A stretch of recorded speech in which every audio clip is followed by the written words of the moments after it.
Hei, saya ingin menyambut Anda dalam renungan hari ini. Ingin berbicara tentang hal yang jarang kita bicarakan, yaitu simbol-simbol iman kita. Jadi mari kita langsung ke renungan kita. Dalam kitab Yosua di bab 4, Alkitab berbicara tentang bagaimana Yosua dan anak-anak Israel baru saja mengalami kemenangan besar. Mereka telah menyeberangi sungai Yordan. Tuhan telah menghentikan sungai dan mereka bisa melewatinya, dan itu adalah mukjizat besar yang terjadi. Dan jadi Tuhan telah bekerja dengan cara yang luar biasa. Nah, dan kemudian Tuhan memberitahu Yosua untuk meminta para pria membawa batu, masing-masing 12 pria membawa batu dari sungai dan meletakkannya di sana dan meninggalkan batu-batu itu di sana sebagai kenangan, sebagai simbol kemenangan yang telah Tuhan berikan kepada mereka. Dan itu untuk mengingatkan mereka tentang apa yang telah Dia lakukan, karena sangat mudah bagi kita untuk melupakan hal-hal besar yang telah Tuhan lakukan. Kamu melewati, Tuhan melakukan mukjizat, kamu masuk ke pertempuran lain atau hal lain terjadi, dan kamu lupa apa yang telah Tuhan lakukan. Dan kita perlu diingatkan tentang hal-hal besar yang telah dilakukan Tuhan. Jadi Dia memberi kita sebuah simbol. Ya, di dalam perjanjian baru, Yesus memiliki simbol untuk murid-muridnya. Dia berkata, jika ingin mengikutiku, menyangkal diri dan memikul salib. Dia mengatakan itu simbol. Saya ingin kamu memikul salib. Salib adalah simbol kematian. Ingatlah apa yang telah aku lakukan untukmu. Dengarkan, jangan pernah lupa apa yang Yesus lakukan. Saya pikir hal hebat yang perlu kita ingat adalah kemenangan yang Dia raih ketika Dia mati di kayu salib. Ketika Dia dikuburkan di makam pinjaman, 3 hari kemudian Dia bangkit dari kubur. Itulah pusat dari segalanya.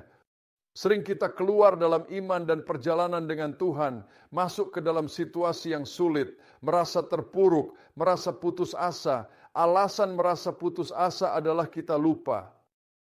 Kita lupa apa yang Dia lakukan, yang Dia alami. Dengarkan, dari kita tidak ada yang menderita seperti Dia menderita. Dia berkata, kamu ambil salibmu. Ingatlah salib. Salib adalah apa yang Dia lakukan untuk kita. Dia mengambil hukuman untuk dosa kita. Nah, Dia meninggal, Dia menderita, Dia berdarah untuk kita. Tidak ada dari kita yang menderita seperti Dia menderita. Jadi kita perlu mengingatnya. Kita perlu mengingat apa yang telah Dia lakukan. Kamu tahu, saya berada di Rumania dan selama revolusi Tuhan bekerja dengan cara yang sangat luar biasa.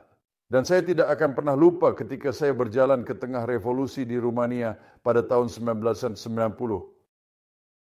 Banyak orang memenuhi jalanan. Mereka datang berlari berkata, ada Tuhan, ada Tuhan. Saya tidak berbicara tentang orang gereja, hanya orang biasa di jalanan. Itu adalah keajaiban. Tapi ada sesuatu yang saya lihat benar-benar menakjubkan. Ya, dan itu terjadi di seluruh Rumania. Bendera Rumania sebenarnya berkibar dengan megah dan ada lubang di tengahnya. Anda lihat mereka telah memotong simbol komunisme. Dan karena komunisme tidak memenuhi kebutuhan mereka, sekarang mereka tahu bahwa mereka sebenarnya membutuhkan Tuhan.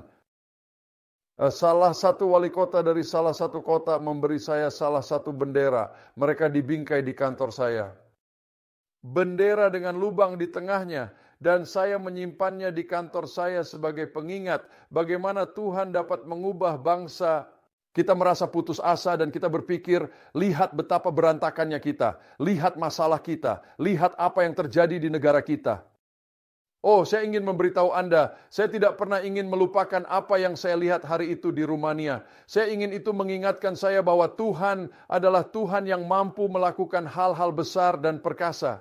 Saya akan mendorong Anda, jika Tuhan telah melakukan sesuatu dalam hidup Anda, buatlah semacam simbol sebagai pengingat bagi Anda.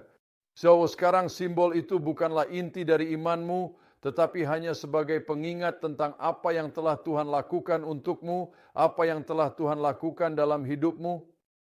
Dan biarkan itu mengingatkanmu, biarkan itu membawamu kembali ke iman dasar dan kepercayaan pada Yesus Kristus. Simbol-simbol menunjukkan kepada kita hal-hal besar yang telah dilakukan Tuhan.